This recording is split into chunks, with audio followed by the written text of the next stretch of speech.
Good morning students, my self Himanshu Vashishtha.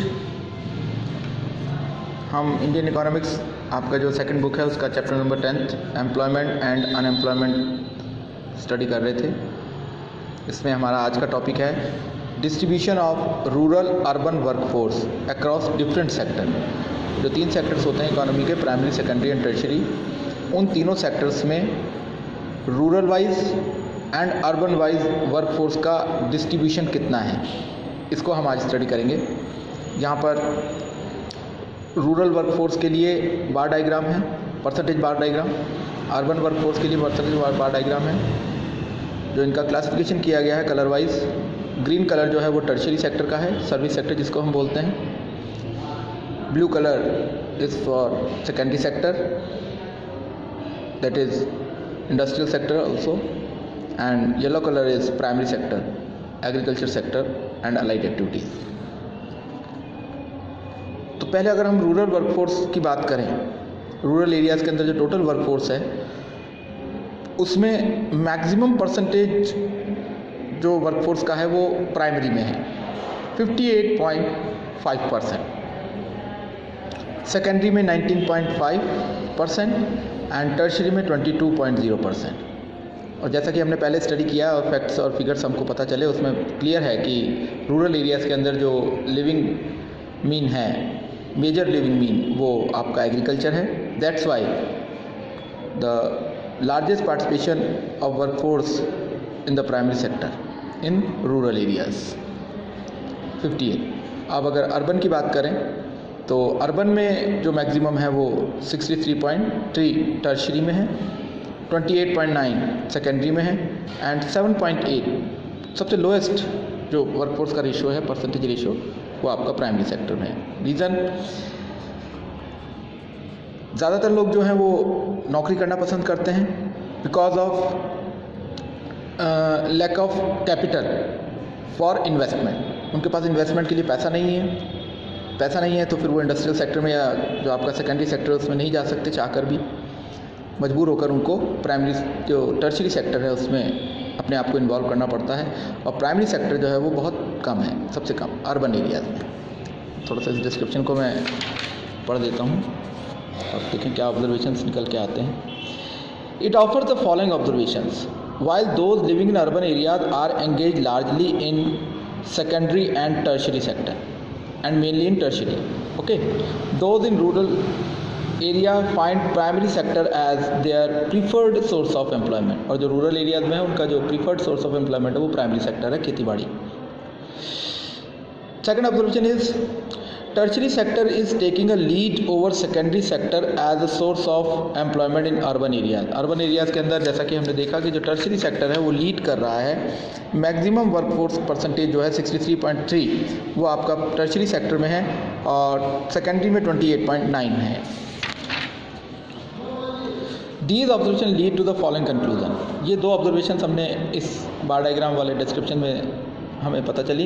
इससे conclusion क्या निकलता है, निष्कर्ष क्या निकलता है? In India trade, commerce, banking, insurance, health, education, tourism and related services are developing faster than manufacturing and allied production activity.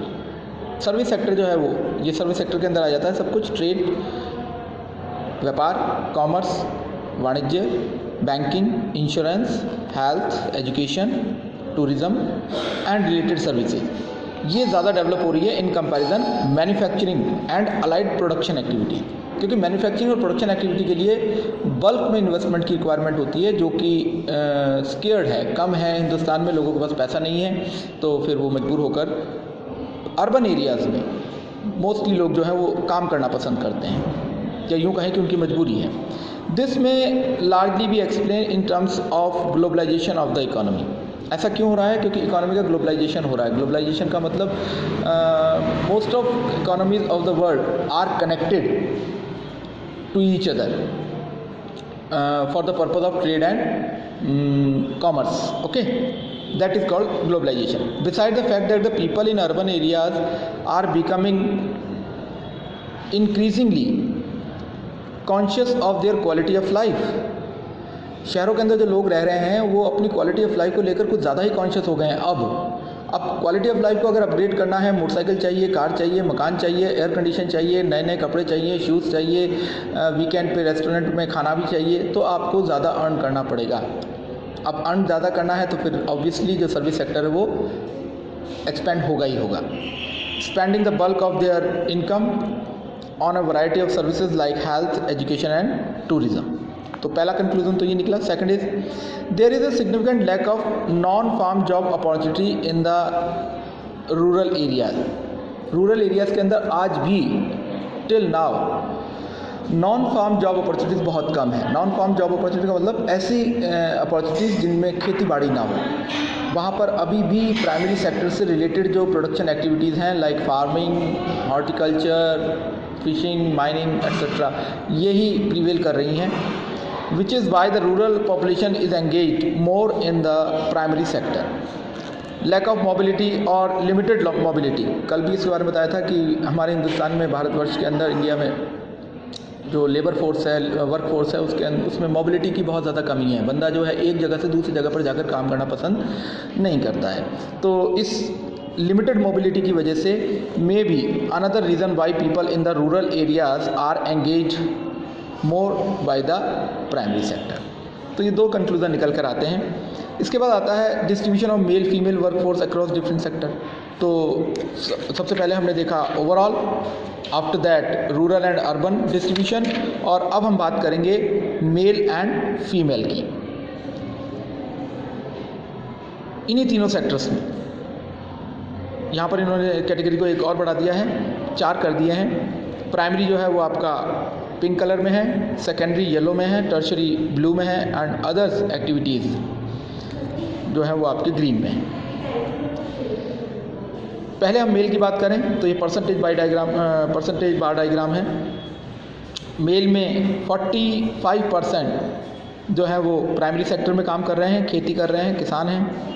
Secondary में 19.1 and tertiary में 25.3 एंड अदर एक्टिविटीज़ में 10.6।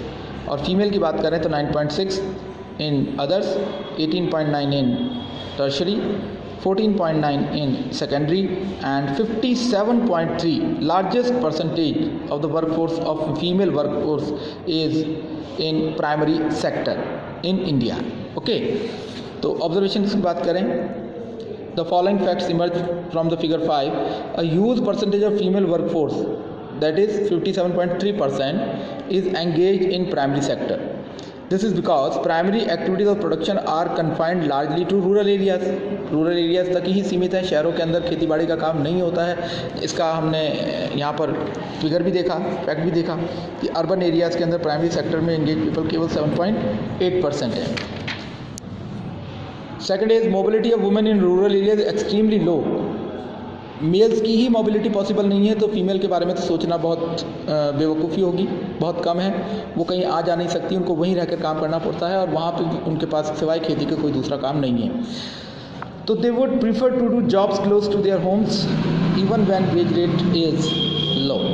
ओके, सेकंड ऑब्जर्वेशन ये है कि percentage of man finding employment in primary sector 45% is only next to that of women. ज़्यादा difference नहीं है, women में आपका 57 समथिंग है और मेल में 45 है। It is also fairly low. It is explain in terms of the lack of jobs outside agriculture in the rural area. और ये बात बताता है कि रूरल एरियाज़ में खेती बाड़ी के अलावा दूसरे सेक्टर्स में जॉब अपॉर्चुनिटीज़ जो हैं बहुत कम हैं, तो मजबूर होकर बंदों को खेती का काम ही करना पड़ता है। तो why should larger percentage of female in rural areas be engage in primary sector compared with the male work force? The reason is as under. औरतें ज़्यादा इंगेज क्यों हैं पुरुषों के मुकाबले? तो owing to their family as well as social constants, female workers are unwilling to migrate for job outside their village. Lack of mobility, जिसके बारे में अभी बात कर रहे थे कि भाई कुछ सामाजिक बाध्यताएं हैं, कॉन्स्टेंट्स, मजबूरियां हैं, जिसकी वजह से वो अपना एरिया जो जिस टेरिटरी में वो रह रही हैं, रूरल एरिया में, उसको छोड़कर दूसरी जगह काम करने नहीं जा सकती हैं। तो उनको वहीं काम करना पड़ता है और वहाँ पर उनके काम के लिए उनको बहुत लो वेज मिलती है, लेकिन वो मजबूरी में फिर लो वेज पर भी काम करने के लिए अग्री हो जाती हैं। They prefer to work at their place of residence even for a low wage. इसको कंक्लूड किया है इस 3 पॉइंट्स में। Female workers in rural areas are unwilling to migrate for outside job. Okay, they prefer to work at their place of residence even for a low wage. However, they must work to supplement their family income for a meaningful subsistence. और ये काम वो क्यों करना पड़ता है उनको? क्योंकि जो मेल्स हैं उनकी प्रोडक्टिविटी बहुत लो है और लो प्रोडक्टिविटी की वजह से उनका इनकम जो लेवल है वो बहुत लो है, जिससे वो उनकी रूटीन का जो एक्सपेंडिचर है वो बीट आउट नहीं हो पाता है। That's why females have to work with males. Okay जी, this explain why a very high percentage of female workers in rural areas is engage in primary sector. उसके बाद कुछ और फिगर्स आ रहे हैं। Only a modest change in occupational structure. Modest का मतलब होता है माइन्यूट, बहुत कम चेंज तो आया है बट बहुत कम आया है ऑक्यूपेशनल स्ट्रक्चर में, मतलब प्राइमरी, सेकेंडरी और टर्शियरी में। इसको कंपैरेटिवली देख लेंगे हम 1950-51 एंड 2017-18। तो प्राइमरी सेक्टर के अंदर अगर हम बात करें तो 50-51 के अंदर 72.72% एंगेज थी टोटल वर्कफोर्स। 1780 में 43.8 है, डाउन हुआ है, लेकिन जो एग्जिस्टिंग परसेंटेज है वो अभी भी कोई ज़्यादा एनकरेजिंग नहीं है। सेकेंडरी की बात करें तो only 10.02% workforce was engage in secondary sector in 1950-51। ये इंक्रीज़ हुआ है 24.7 तक, but still a far cry, दूर की कौड़ी है अभी भी ये। जो एक एक्सपेक्टेड रेशो होना चाहिए सेकेंडरी में वो अभी तो हम गेन नहीं कर सके हैं। और टर्शियरी की बात करें तो 17.26 था, जो 31.5% हो चुका है इन 17-18। तो चेंज आया है but change is very minute और मॉडेस्ट। इसका ऑब्जर्वेशन देखते हैं हम। Table 1 shows that between the period 50-51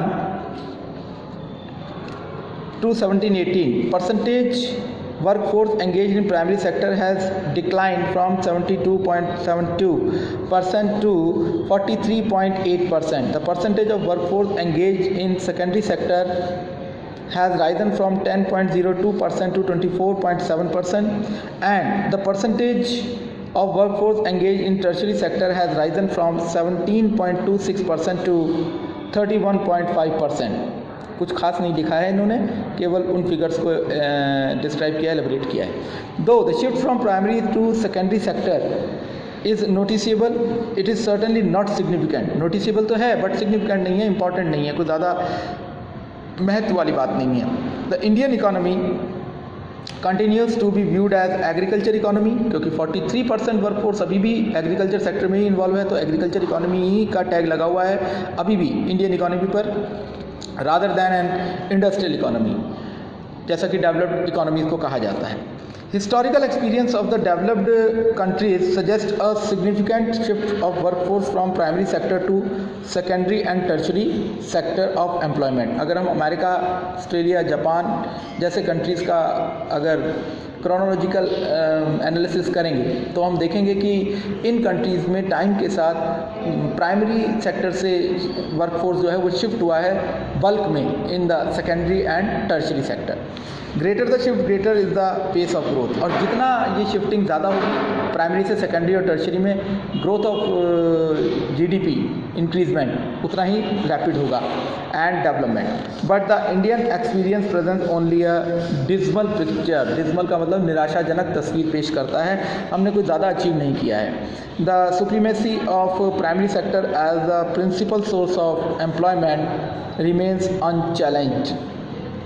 primary sector की जो सुप्रीमेसी है, सुप्रीमेसी मतलब अभी भी सुपरसीड कर रहा है, अभी भी पहले पोजीशन पर वो मेंटेन है, इसको अभी भी चैलेंज नहीं किया जा सका है। हम अभी भी इतने जॉब अपॉर्चुनिटीज़ जो हैं वो जनरेट नहीं कर पाए हैं, हम अपने इंफ्रास्ट्रक्चर को, अपने फ्रेम को इतना ज़्यादा एक्सपेंड नहीं कर सके हैं कि जो खेती बाड़ी कर रहे लोग हैं उनको हम यूटिलाइज़ कर सकें, एक्सप्लॉइट कर सकें इन सेकेंडरी और tertiary sector. Okay, next topic है हमारा जॉबलेस ग्रोथ, वो हम नेक्स्ट क्लास में बताएंगे। बिना जॉब के ग्रोथ, थोड़ा सा पैराडॉक्सिकल लग रहा होगा आपको कि बिना काम के ग्रोथ कैसे हो सकती है, लेकिन मैं आपको इसको नेक्स्ट क्लास के अंदर अच्छे से एक्सप्लेन करूँगा। Okay, good bye.